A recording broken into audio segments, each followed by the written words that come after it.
Bom dia para você, graça e paz nos sejam multiplicadas mais uma manhã aqui diante do Senhor, quando nós viemos, como sempre temos feito, diariamente buscar a face do Senhor, derramar perante Ele o nosso coração, na certeza, do acolhimento que já nos foi garantido na palavra de Deus, quando o salmista nos diz que Deus não rejeita a nossa oração, nem afasta de nós a sua graça, Então sejam bem-vindos todos em nome de Jesus.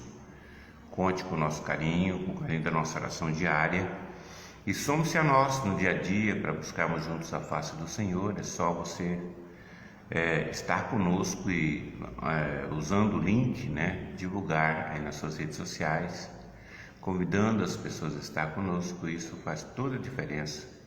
As próprias plataformas nos ajudam na divulgação à medida que você participa conosco, à medida que você entra, que você dá o seu like, sinalizando que você está aqui, gostou desse nosso encontro. Você dá o seu like e assim as pessoas vão conhecendo, e a própria plataforma vai divulgando, nos ajuda nessa divulgação. Então nos ajude aí a fazer conhecido esse nosso movimento, esse nosso trabalho, esse nosso desejo de estar abençoando a vida das pessoas. Estamos na semana de Natal, nós citamos ontem e introduzimos ontem também o assunto sobre o Natal. Gostaríamos de dar um break aí no nosso tema central. Estávamos lendo o Evangelho de João e nos detivemos aqui agora para meditar um pouco nessa semana, no Natal, o que significa o sentido do Natal para cada um de nós, Nós já fizemos uma introdução ontem abordando um pouco desse tema, e hoje nós vamos ler a palavra, e a partir da palavra a gente vai tirar algumas lições preciosas, com a graça de Deus para todos nós. Vamos antes orar. Obrigado, Senhor, por mais esse dia, por mais esta manhã, por cada vida aqui, Senhor, pelo privilégio que temos de estar diante do Senhor, oferecer ao Senhor o nosso culto e celebração, as nossas vidas no Teu altar, na perspectiva, Pai, de em tudo na nossa vida, no nosso dia a dia, sermos por Ti conduzidos. Portanto, ser-nos propício, em nome de Jesus, lava-nos do pecado e todo mal, santifica-nos para Ti mesmo e aceita, Senhor, o nosso louvor e adoração, em o nome de Jesus. Amém e amém. Queridos, o evangelista Mateus, o Evangelho de Mateus e de Lucas trata com muitas informações o tema do nascimento de Jesus. Traz muitas e riquíssimas informações para nós. A primeira informação que nós temos no Evangelho de Mateus é sobre a genealogia de Cristo Jesus. Mateus aponta essa genealogia, que os antepassados de Jesus, a fim de apontar que ele de fato era da descendência de Davi, ou seja, o prometido a Davi lá na época do seu reinado, quando Deus disse que da sua semente Deus levantaria aquele que seria o Rei dos Reis, cujo reino seria eterno, não mais baseado em repetições, de pai para filho, mas encerraria em Cristo Jesus o governo eterno de Israel. Então, por isso, Mateus vai descrever a genealogia de Cristo Jesus. Ele vai traçar aqui toda a materialidade desse cumprimento desta profecia. E é gostoso você ver esse texto, a genealogia, apesar de muitas pessoas lerem a genealogia e achar chato, ficar observando, ler, e fulano gerou Beltrano, e assim, que Beltrano gerou Ciclano, e assim, essa sequência parece chata, parece não ter muito sentido. Mas à medida que você vai vendo os personagens em si dessa genealogia, você começa a tirar lições preciosas para a sua própria vida. O livro começa dizendo: o livro da genealogia de Jesus Cristo, filho de Davi, filho de Abraão. Abraão gerou a Isaac, Isaac a Jacó, Jacó a Judá, seus irmãos.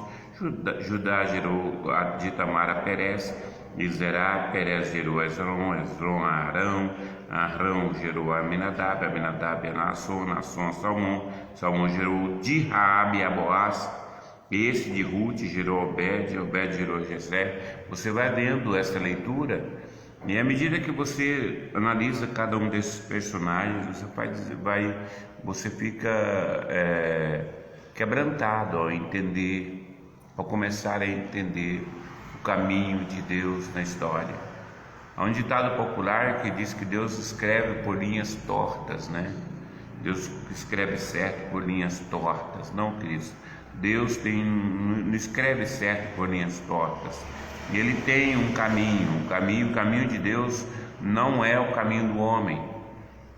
Os caminhos de Deus não são os caminhos que nós imaginamos os melhores.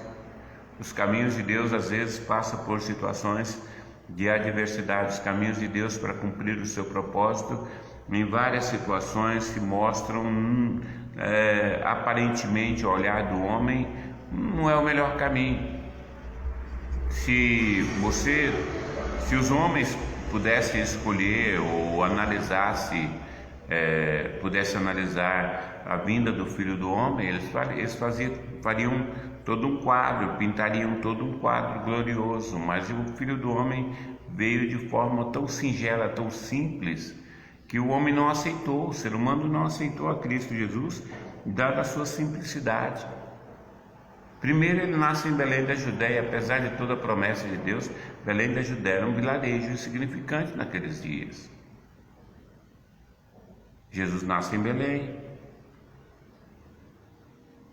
E aí, se você olha o texto, e ele não havia lugar para ele na estrebaria. Ele nasce na hospedaria, ele nasce na estrebaria, ele nasce de forma rude, num ambiente nada agradável.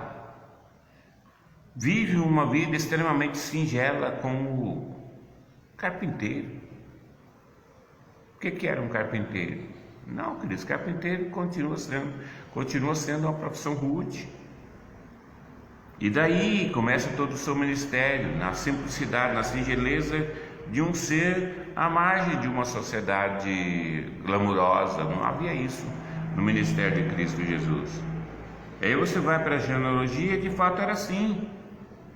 Apesar dele ser filho de Davi, até chegar a Davi, nós temos aqui personagens extremamente controversos. Presta atenção nessa leitura.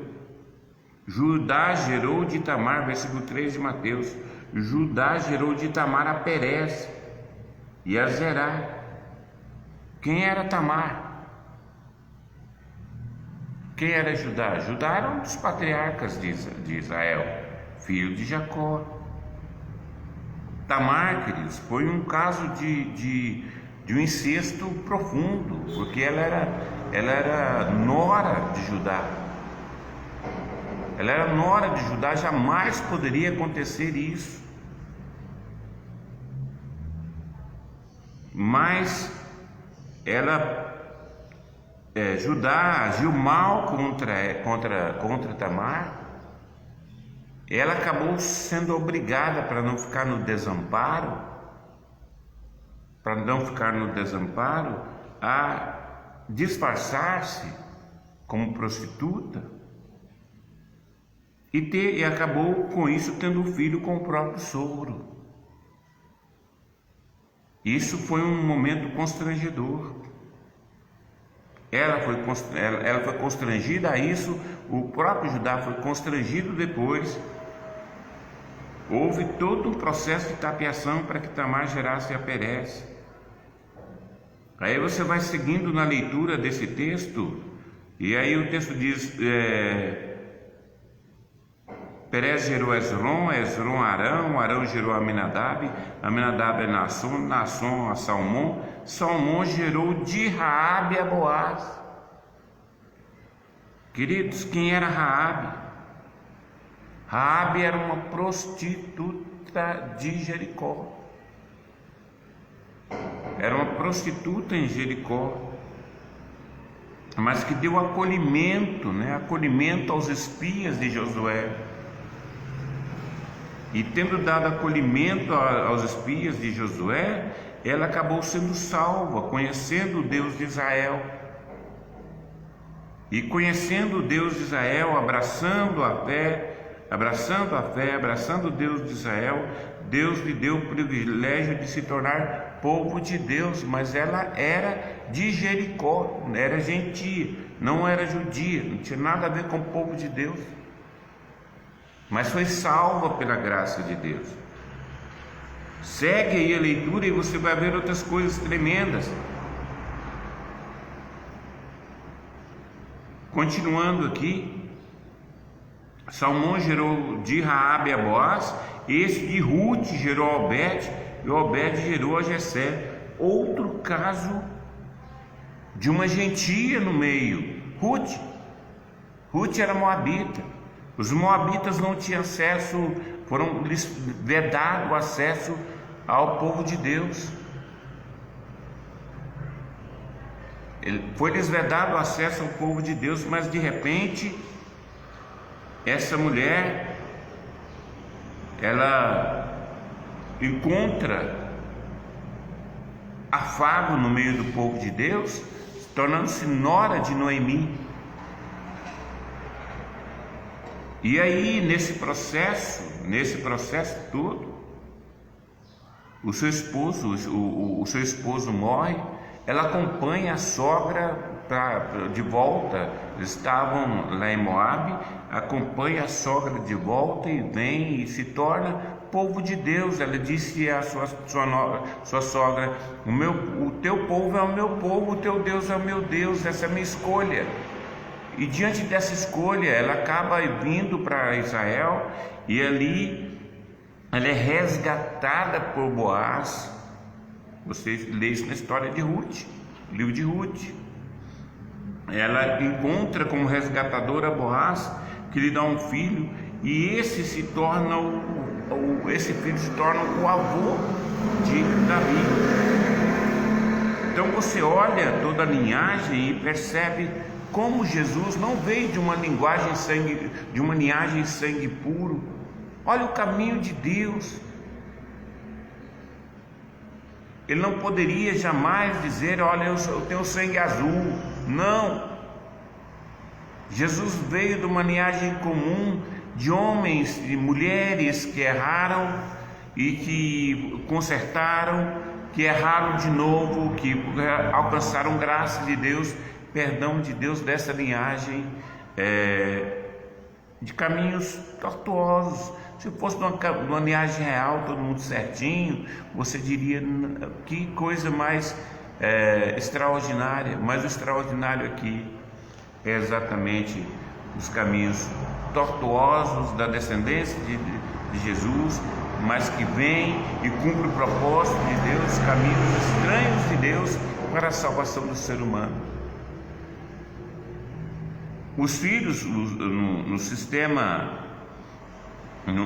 nesse sistema de reis e rainhas, os filhos são treinados desde o primeiro momento para serem reis, Vem toda aquela descendência, os filhos são treinados, a criança já começa, os príncipes já aprendem de política, já vão sendo treinados, os pais vão treinando os filhos para cumprir o seu mandato lá na frente, A rainha da Inglaterra tem toda aquela estrutura que cerca os príncipes, porque aquele que haverá de assumir o trono, ele vai sendo treinado desde bebê para aquela função que ele vai talvez um dia exercer. Esse é todo o processo. Mas na linhagem do Rei dos Reis, do Senhor dos Senhores, não havia nada disso. Veio de forma muito simples, muito real, do meio do povo, de uma linhagem nada glamurosa.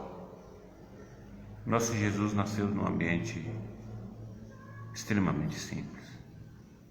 Mas olha o que Deus diz a respeito, olha o que se diz a respeito dele.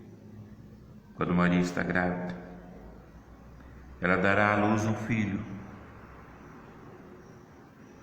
e lhe porás o nome de Jesus, porque ele salvará o seu povo dos pecados dele.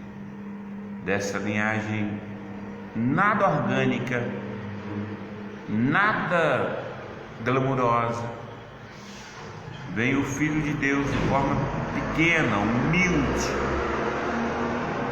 nascido numa manjedoura, de um lar extremamente pobre, para dali trazer ao mundo a vida e, diz o texto, trazer a salvação. E esse é o propósito primário de Cristo Jesus. Todo esse quadro pintado por Mateus anteriormente é para nos apontar a singeleza do que significa a minha e a sua salvação. Esse Jesus pequeno e humilde não começou humilde, não começou humilde nele.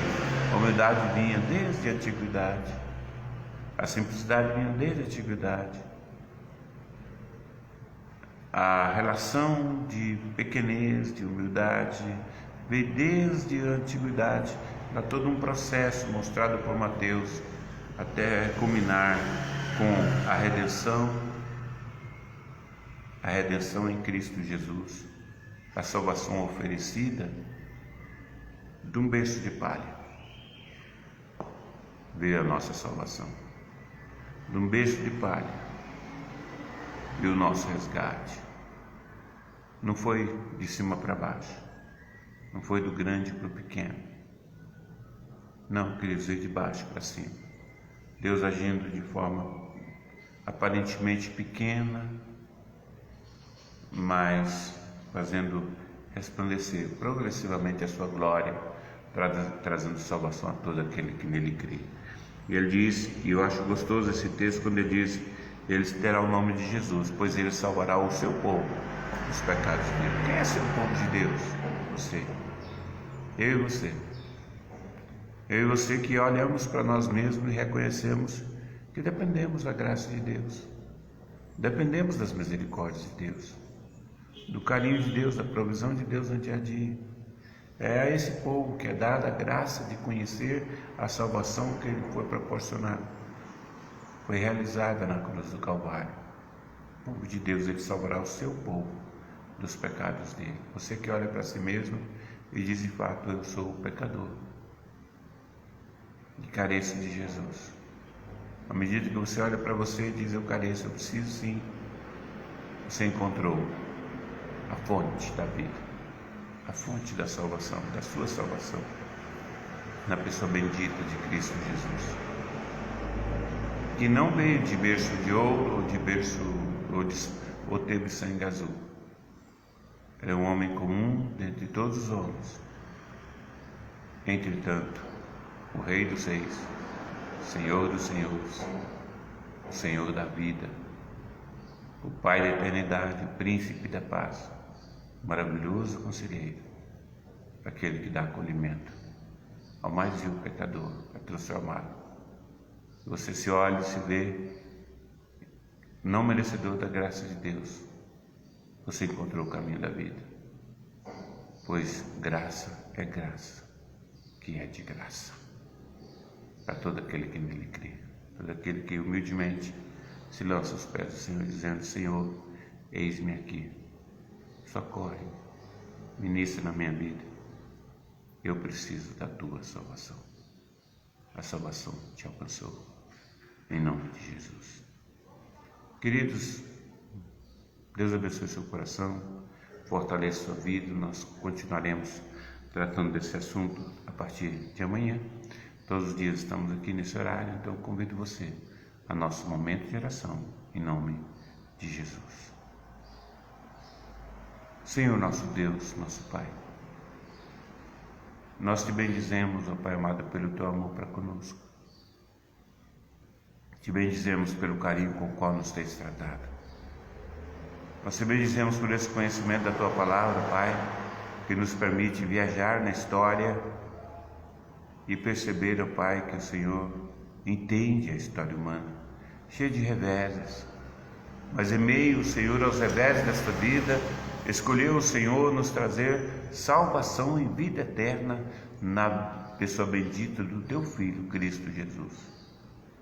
Nós te bendizemos por tamanho privilégio. E agora, Senhor, em nome de Jesus, ministra graciosamente em cada coração, trazendo perdão, trazendo vida às nossas vidas. Cada um daqueles que aqui estão, Pai amado, precisam de Ti, ó Deus, urgentemente, do Teu intervir. Socorre, Senhor, aos Teus pequeninos, que humildemente os Teus pés se lançam, dizendo: Senhor, ministra na minha vida. Ó Deus eterno, lava os corações, vivifica cada alma, ordena sobre o Teu povo a Tua bênção. Ó Deus, eu clamo a Ti, Senhor, pela vida daqueles que sofrem neste momento, vidas que estão passando por momentos difíceis, dificuldades, Pai amado, vivendo momentos de enfermidades. Ó Deus, que Deus domina a família. Ó Deus, socorre, Pai, trazendo cura e libertação. Há vidas, ó Pai, internadas, Deus, ó Deus, esperando apenas nas Tuas misericórdias. Ser propício, Pai amado, a cada um daqueles que conosco oram neste momento, colocando os seus diante do Senhor, pedindo socorro das Tuas mãos. Socorre-os na Tua bondade.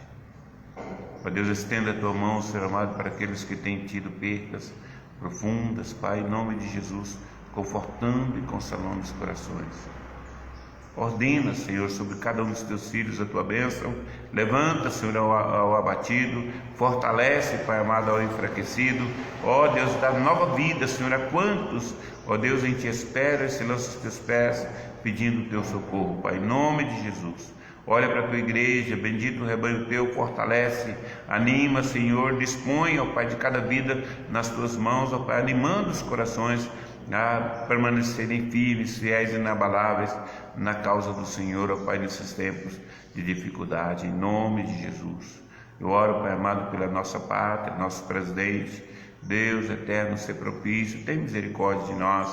Toma, Senhor, as nossas lideranças nas Tuas mãos, inclina-os, ó Pai, para o bem, o nosso presidente, ó Deus eterno, os líderes da Câmara e do Senado, ó Deus eterno, os juízes da Suprema Corte. Deus eterno, toma-os nas Tuas mãos, ó Pai, afasta todo espírito mal, toda obra das trevas. Sabemos, ó Pai amado, que o diabo, nosso adversário, ó Deus, ronda como leão, ó Pai amado, que ruge. Ó Deus eterno, sabemos, ó Pai, que as lideranças, ó Deus, precisam do Teu intervir gracioso. Toma nas Tuas mãos, ó Pai amado, essas lideranças, inclinando-os, ó Deus, à justiça e à equidade em todo o seu proceder. Lança por terra todo o espírito mal, toda obra das trevas, todo o interesse escuso. Ó Deus, em nome de Jesus, muda, Senhor, a nossa história através do Teu agir na nossa nação. Te clamamos, ó Pai, pelo Teu intervir, porque cremos, ó Deus, que só o Senhor é Deus, só o Senhor pode todas as coisas, e por nós fará tudo o que Lhe apraz, ó Pai amado. Ó Deus, pois estás pronto a operar, ó Deus, muito mais do que pedimos ou pensamos. Aceita o nosso louvor e adoração, fica conosco, em nome de Jesus. Amém e amém, Jesus, amém. Queridos, eu agradeço de coração a sua presença aqui e convido você a se somar a nós no dia a dia, na leitura da palavra e na oração, diariamente, portanto, às 9 da manhã, a partir das 9 da manhã, nessa mesma fanpage, tá bom? Deus abençoe o seu coração, tenha um excelente dia em nome de Jesus. Que a graça do nosso Senhor e Salvador Jesus Cristo, o amor de Deus, o nosso Pai, e toda a assistência dos Espíritos seja sobre a sua vida e os seus, hoje e sempre. Amém e amém, Jesus. Amém. Bom dia.